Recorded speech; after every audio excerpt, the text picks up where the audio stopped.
Hello members, this is Aman from Apnu Stocks. We hope that you are doing well.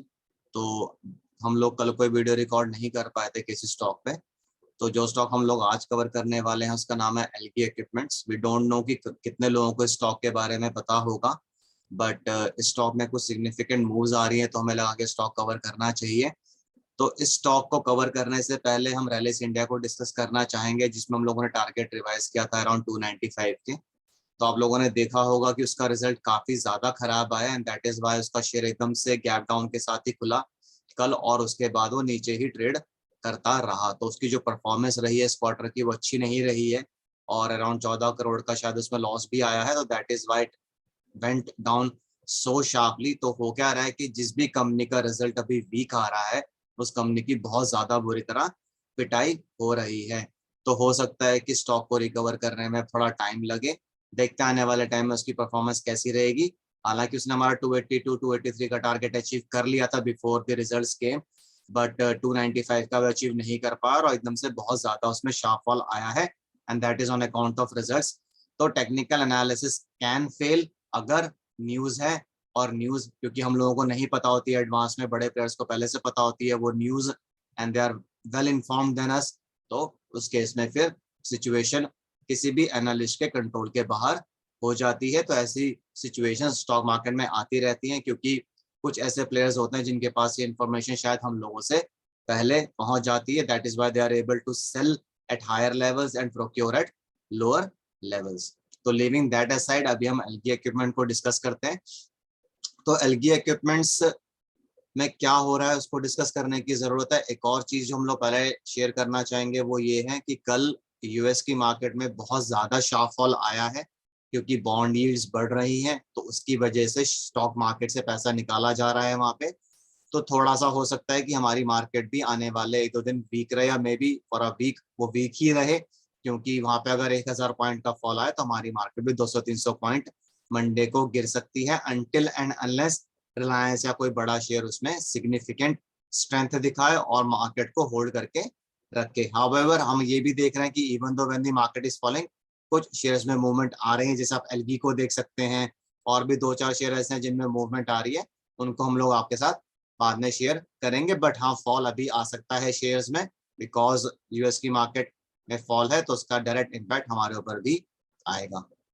तो algae equipment के share को discuss करते हैं, इसमें क्या पॉसिबल टारगेट निकल कर आ रहे हैं on the basis of technical analysis. Again अगर इसमें कोई न्यूज आ जाएगी तो that is out of our control. तभी हम कहते हैं कि जब आपका टारगेट अचीव हो जाए तो आप अपने स्टॉप लॉसेस को रिवाइज करते चलें, और हो सके तो टारगेट पे बुक कर दें। अगर आपको ज्यादा लालच आ रहा है तो in that case you need to revise your stop losses और उसको ऊपर की तरफ मूव करते चलें। तो एलगी इक्विपमेंट में दो या तीन पॉसिबल ब्रेकआउट्स आए हैं, मतलब ब्रेकआउट तो एक ही है बट तीन पॉसिबल पैटर्न का ब्रेकआउट आया है, तो हम लोग उसको डिस्कस करेंगे।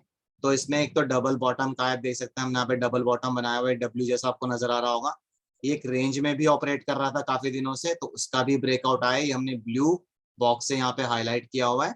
और एक फ्लैग पैटर्न भी इसमें बना है जिसका ब्रेकआउट इसने दिया है, और ब्रेकआउट भी काफी स्ट्रॉन्ग लग रहा है विद गुड वॉल्यूम। वॉल्यूम आप देख सकते हैं कि अबव एवरेज ही है पिछले कुछ दिनों की, तो वॉल्यूम भी अच्छा है, कैंडल भी स्ट्रॉन्ग है, तीन पैटर्न का ऑलमोस्ट उसने ब्रेकआउट दिया है।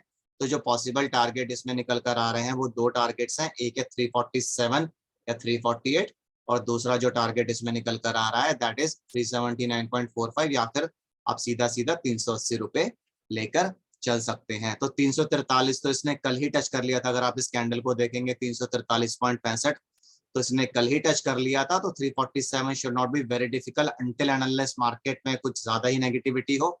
और दूसरा टारगेट जो है वो 380 रुपए का इसमें निकल कर आ रहा है। तो हमने कैसे टारगेट निकाले हम उसको स्टडी कर लेते हैं। पहले हम डबल बॉटम ले लें या फिर आप रेंज का ब्रेकआउट लें, तो सिंपल हम रेंज का ब्रेकआउट ले रहे हैं। ब्रेकआउट प्राइस हम लोगों ने आइडेंटिफाई कर लिया, दैट इज 324.45, और जो रेंज है दैट रेंज ऑफ 23 रुपीज हमने यहाँ पे एरो से मार्क किया हुआ है। तो 23 को जब आप ब्रेकआउट प्राइस में ऐड कर देंगे तो आपको पॉसिबल टारगेट मिल जाता है, दैट इज 347.45 या फिर 348 या फिर 348 रुपए।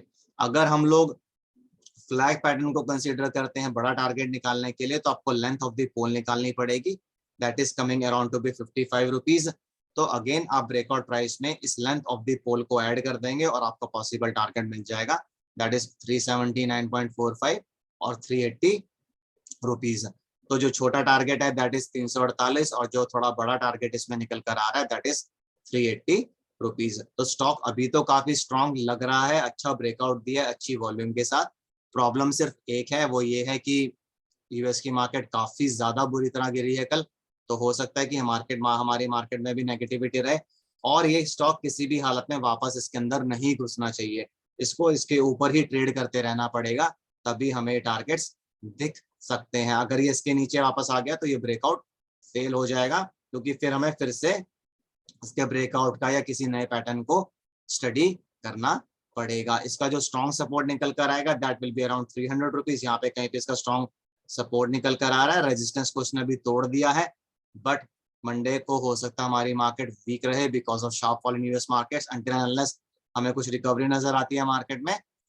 देखते हैं, कई बार स्टॉक अगेंस्ट दी मार्केट भी मूव कर जाते हैं, तो अगर स्टॉक में मूवमेंट आनी होगी तो हमें मंडे पता लग जाएगा, नहीं तो इसका जो टारगेट निकल कर आ रहा है दैट इज 348 एंड 380 रुपीज। ये टारगेट इसमें निकल कर आ रहे हैं। अगर ये 300 रुपए के नीचे लगातार क्लोज करना शुरू कर देगा तो फिर इसमें वीकनेस भी आ सकती है। इसकी जो करंट क्लोजिंग है दैट इज अराउंड 338 रुपीज। तो क्लोजिंग भी इसने काफी अच्छी दी है। ओपनिंग इसकी 314 रुपए 95 पैसे के करीब थी, 343 का इसने हाई भी बनाया, तो इसने फ्राइडे के दिन में लगभग 9% का मूव दे दिया है। तो हम आपको इसका वीकली चार्ट भी एक बार दिखा देते हैं।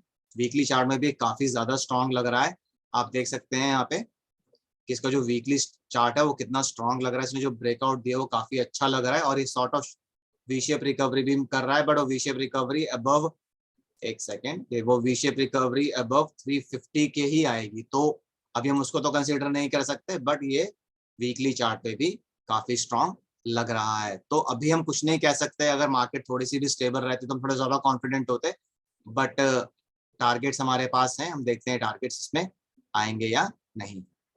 तो अगर आपको स्टॉक से रिलेटेड कुछ भी कंसर्न्स, क्वेरीज या सजेशंस हो तो आप उनको कमेंट बॉक्स में डाल सकते हैं, हम उनका रिप्लाई करने की कोशिश करेंगे जल्दी से जल्दी। और इसी के साथ मैं इस वीडियो को एंड करूंगा। This is Aman signing off, bye bye, take care.